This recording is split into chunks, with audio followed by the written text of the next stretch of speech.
Hello everyone, welcome to my YouTube channel Online Guru. So today have decided to start the core Java courses. Java have two parts, core Java and advanced Java. तो यहाँ पे हम लोग complete syllabus discuss करेंगे ICSC board and CBS ICSC board and including the BTech also.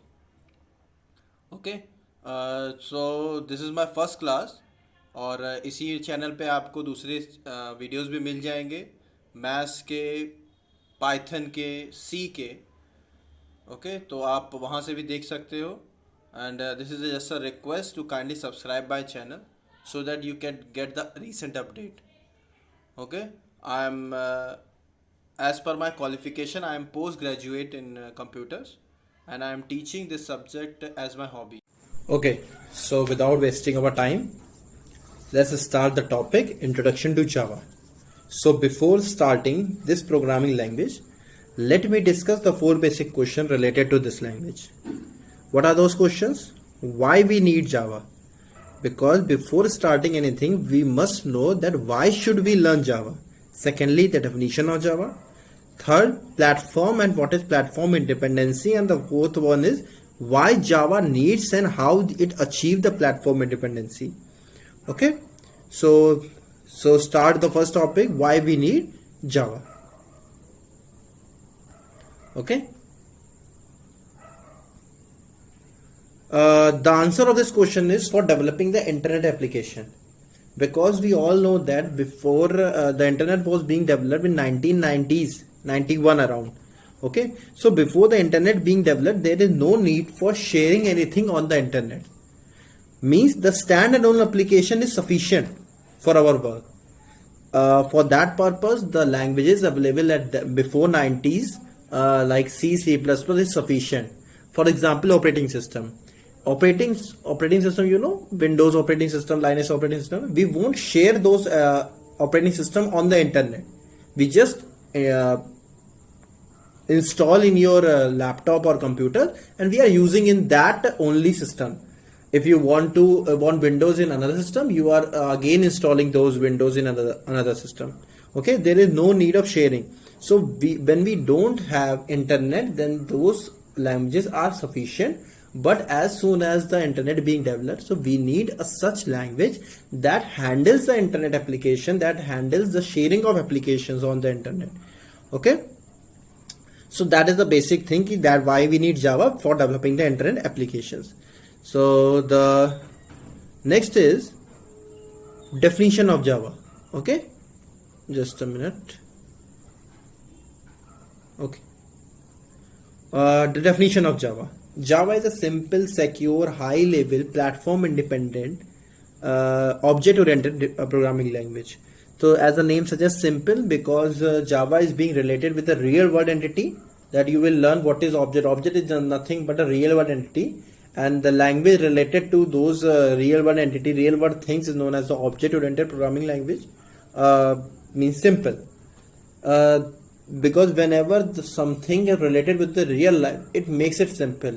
How the programming is being simple, that we learn in further chapters. But one thing we should know, Java is a simple programming language, because some concept, those who knows about the C language, there are some concept called the pointers. So that is the most afraid point, that is being removed. Okay, I think the pointer was the basic problem with the C language, that is being removed from this language. Okay, secure. So we all know that when something is being shared on the internet, the security is the primary importance, because we are going to develop the bank related applications, bank related softwares. So in that case also the security is basic things.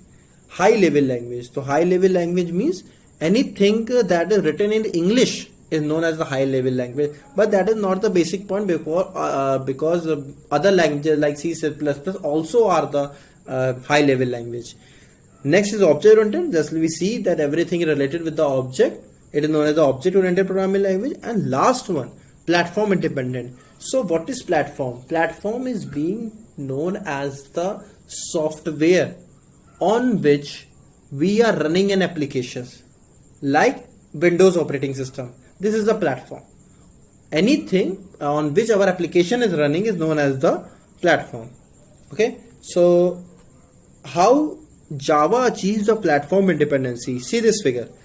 Let me explain you what is this figure. Okay, just a minute. Okay, done. So this is source code. Source code means the programmer written program. Wait, yes, source code is programmer written program. What you are going to write means programmer is going to write. Next, compiled code, operating system 1, operating system 2, operating system 3. What does this mean? Now we are going to share these source code to the different operating system. Okay, so before the Java being developed, let me take the case. Before the Java being developed, the source code first converted into the machine language.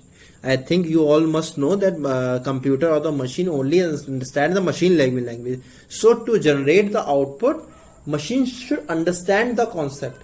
Suppose you are adding 2 plus 3, then the machine, what machine will do? It will convert 2 into machine level language and then 3 into machine level language, then add those machine level language code, generates the output and again returns the output into in the English form. That is the basic working of the any software.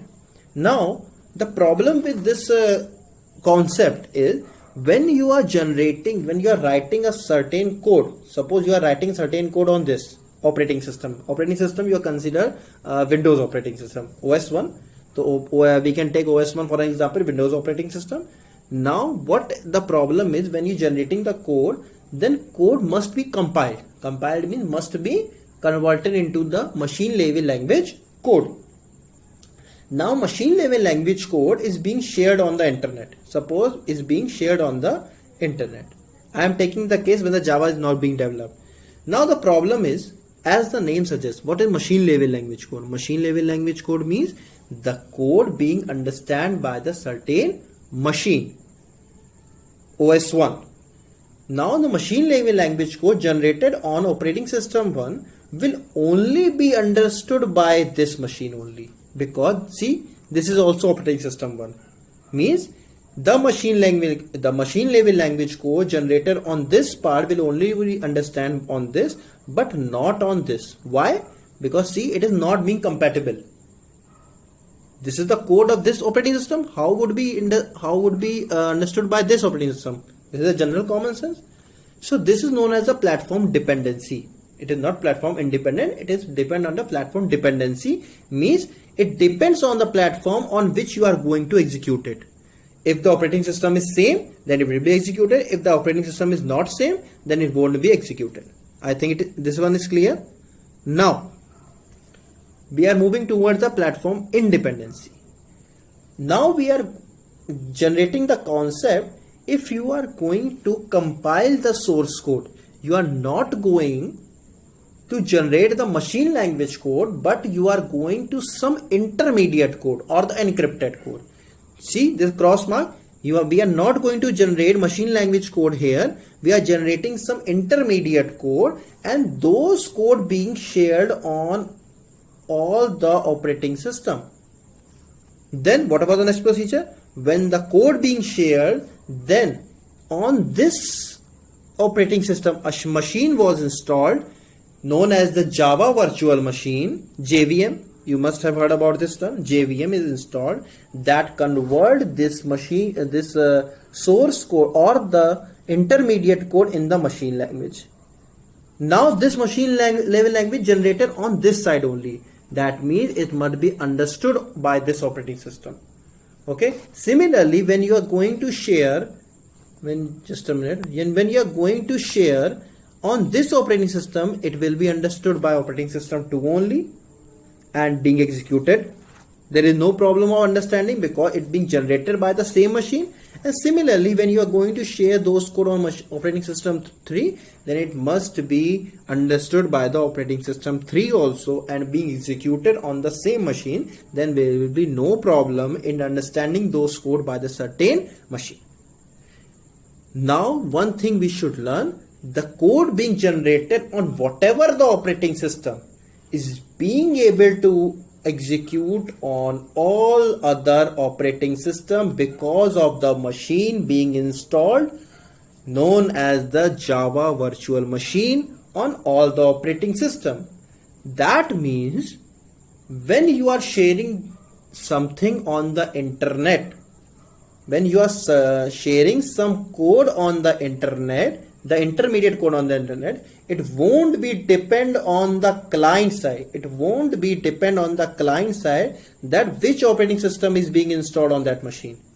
It will be executed if and only if the condition is JVM must be installed. This is the basic thing. Okay. Now the last point about this intermediate code. What is intermediate code known as? The byte code. Byte code. Okay. This is the basic thing. What is intermediate code? Now the see the summary. Source code being compiled, compilation after compilation being generated, after compilation the byte code being generated, these byte code being shared, on all operating system. On each operating system JVM, Java virtual machine is installed. This machine will convert those byte code into the machine language code, and that machine language code being executed by the same operating system, that will obviously be understood by the same, because the machine language code being generated on that only machine only.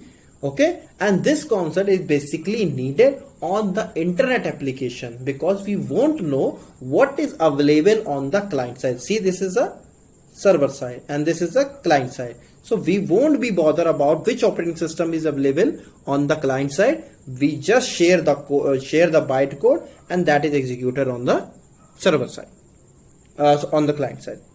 I think the basic concept is clear. So this is known as the platform independency. Okay, source code, this is written as a programmer written program. What the programmer writing the program, this is known as the source code. I hope you have enjoyed this video. This is as a basic first video, that's why this is very short. So this is a request to kindly subscribe my channel if you are new on this channel. I am going to start the other languages also, just like C, Python. You will soon be able to watch those videos. Okay, so just subscribe my channel and press the bell icon so that you can get the recent updates. Okay, so thank you everyone. Hope you have enjoyed the video. Thank you.